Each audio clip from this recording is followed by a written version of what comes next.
नमस्कार दोस्तों, स्वागत है आपका फिर से एक नए वीडियो में। दोस्तों, बीएसएनएल में किसी भी मुद्दे को लागू करने के लिए आज रिवाइवल पैकेज की जरूरत पड़ती है। क्यों? क्योंकि बीएसएनएल अपने खुद के दम पर प्रॉफिट नहीं कमा पा रहा। 2017 से बात करें, 2017 से अभी तक बीएसएनएल ने अपने दम पर नेट प्रॉफिट नहीं किया है, तो अपने खुद के खर्चे कहां से उठाएगा? डिपार्टमेंट ऑफ पब्लिक इंटरप्राइजेस के दिशा निर्देशों के हिसाब से बीएसएनएल में अफोर्डेबिलिटी क्लोज की दीवार खड़ी है, इसलिए कंपनी खुद पर खर्चे नहीं कर पाती।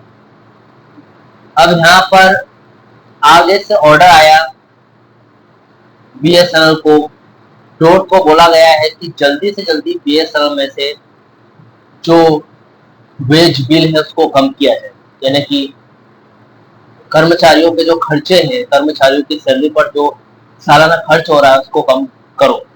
अब वेज बिल कितना आ रहा है? सालाना 7,500 करोड़ रुपए, उसको कम करना है, यानी कि 2 से 2,500 करोड़ रुपए कम करके 5,000 करोड़ रुपए करना है। तो कुछ ना कुछ करना पड़ेगा। तो यहाँ पर सभी कर्मचारी भाइयों सावधान, बीआरएस 2.0 को रिवाइवल पैकेज की मंजूरी मिल गई। अब कितने रुपयों की मंजूरी मिली है आज इस वीडियो में आपको बताने वाला हूँ।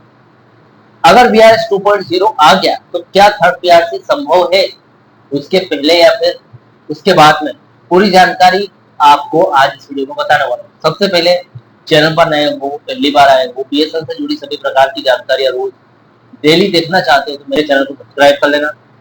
मेरे द्वारा दी गई जानकारी आपको सही लगे, सटीक लगे या फिर यूजफुल लगे तो इस जानकारी को ज्यादा से ज्यादा अपने कर्मचारी भाई या फिर पेंशनर्स मित्रों के साथ शेयर कीजिए ताकि उनके पास भी ये जानकारी पहुंच पाए। फिलहाल दोस्तों, इस वीडियो को एक लाइक करके जरूर जाना। चलिए दोस्तों, बढ़ाते वीडियो को आगे। देखिए दोस्तों, सभी बीएसएनएल कर्मचारियों के लिए चेतावनी है, बीआरएस 2.0 और थर्ड पीआरसी की जमीनी हकीकत बताने वाला हूं। देखिए, सबसे पहले बीआरएस 2.0 को कितना रिवाइवल पैकेज मिला है, यानी कि थर्ड पीआरसी के लिए जो बीएसएनएल मैनेजमेंट है या फिर डोट या सरकार की बात करो तो थर्ड पीआरसी के लिए कोई भी रिवाइवल पैकेज नहीं दे, लेकिन बीआरएस 2.0 के लिए रिवाइवल पैकेज लेके आ गई। कितना मिला है रिवाइवल पैकेज? 15,000 करोड़ रुपए मंजूर हुआ है दोस्तों। बीएसएनएल बीआरएस 2.0 के लिए 15,000 करोड़ का प्रस्ताव और 35% तक छटनी करने की तैयारी हो रही है, यानी कि सभी जितने भी 52,000 या फिर 54,000 कर्मचारी हैं पूरे बीएसएनएल में, तो सभी में से 35% कर्मचारी कम करेगी सरकार, यानी कि हम मान के चले 18 से 19,000 कर्मचारी कम हो गए। ग्राउंड रिपोर्ट की अगर बात करें तो बीएसएनएल बोर्ड ने वित्तीय घाटे को कंट्रोल करने के लिए उसका एक टारगेट बनाया है, उसका एक प्रस्ताव तैयार कर दूरसंचार विभाग यानी कि डोट के माध्यम से वित्त मंत्रालय को भेजा है। अब जहां पर बजट और आंकड़ों का आकलन करके इस योजना के लिए लगभग 15,000 करोड़ रुपए के बजट की मांग की गई। इसके तहत कुल कार्यबल यानी कि वर्क फोर्स में जो भी 52,000 54,000 कर्मचारी, उनमें से 18,000 से 19,000 कर्मचारियों को लगभग 35% कर्मचारी आप मान सकते हैं को समय से पहले बीआरएस देने का लक्ष्य रखा गया है, जो कि 31 अक्टूबर से पहले दिया जाना अनिवार्य है। यानी कि दोस्तों, रिवाइवल पैकेज मिलने वाला है बीआरएस 2.0 के लिए। अब आप जो कोई भी है, ज्यादातर वो कर्मचारी जो बीएसएनएल डोट ऑब्जर्व कर्मचारी है, फिलहाल जो काम कर रहे हैं वो अपना बोरिया बिस्तर पैक कर लीजिए क्योंकि आप कंपनी से जाने वाले। अब बहुत सारे ऐसे कर्मचारी हैं, किन किन कर्मचारियों को बाहर निकाला जाएगा? देखिए, यहाँ पर इसका मुख्य कारण ये है कि बीएसएनएल अपना ऑपरेटिंग खर्च घटाना चाहता है। वर्तमान में कंपनी अपनी कुल कमाई का लगभग 38% यानी कि 7,500 करोड़ रुपए वेतन पर खर्च कर रही है, जिसे बीआरएस 2.0 के जरिए घटाकर 5,000 करोड़ रुपए वार्षिक पर लाने की योजना चल रही है, यानी कि हर साल 5,000 करोड़ से ज्यादा खर्चा नहीं होना चाहिए, ऐसा फाइनेंस मिनिस्टर का कहना है। अब दोस्तों, इसका लास्ट डिसीजन, अंतिम निर्णय क्या होगा? मामला वित्त मंत्रालय और केंद्रीय कैबिनेट के पास विचाराधीन है अभी।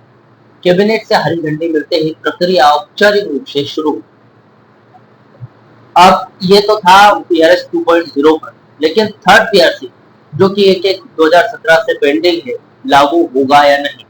पहले हो जाए लागू तो अच्छी बात है, क्योंकि वीआरएस 2.0 में बेसिक मजबूत होकर मिलेगा। अगर बाद में लागू हुआ तो वीआरएस 2.0 के तहत जितने भी अधिकारी वीआरएस 2.0 लेंगे बहुत घाटा होने वाला है।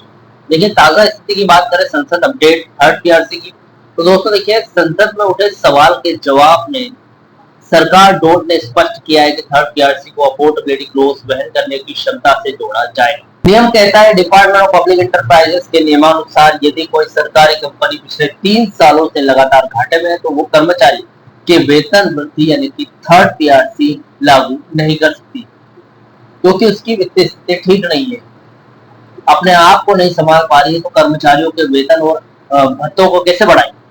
कुछ यही डिपार्टमेंट ऑफ पब्लिक एंटरप्राइजेस का नियम है।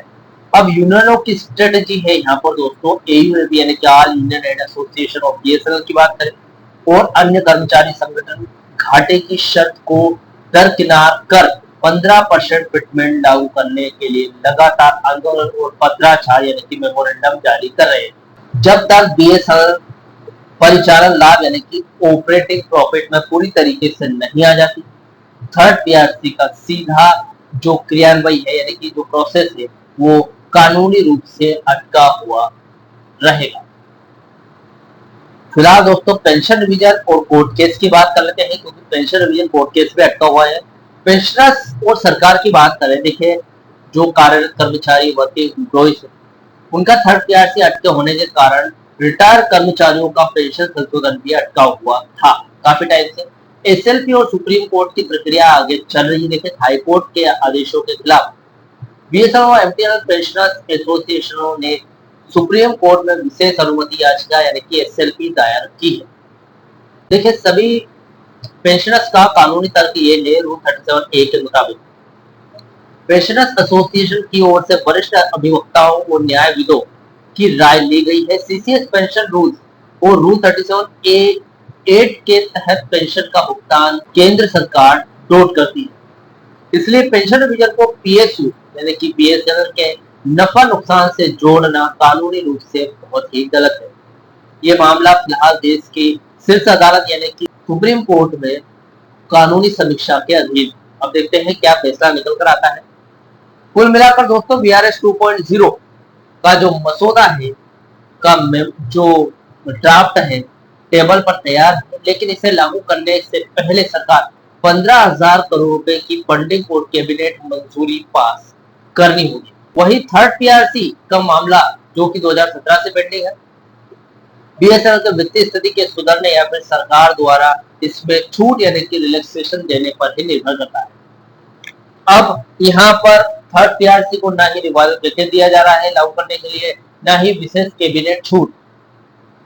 अब अगर कैबिनेट का अप्रूवल नहीं मिलेगा तो थर्ड पीआरसी लागू कैसे होगा। और वीआरएस 2.0 तो खुद सरकार लागू करना चाहती है, तो कहीं ना कहीं वीआरएस 2.0 के पहले आने की संभावना ज्यादा है। फिलहाल दोस्तों जो भी होगा मैं वीडियो बनाकर जरूर लेकर आऊंगा। फिलहाल इस वीडियो से जुड़ा हो जो भी आपका डाउट है, क्वेश्चन वगैरह हो, तो मुझे कमेंट बॉक्स में कमेंट कर सकते हैं। वीडियो अच्छा लगा तो वीडियो को लाइक कमेंट से जरूर करें। मिलते हैं दोस्तों, सी यू सून।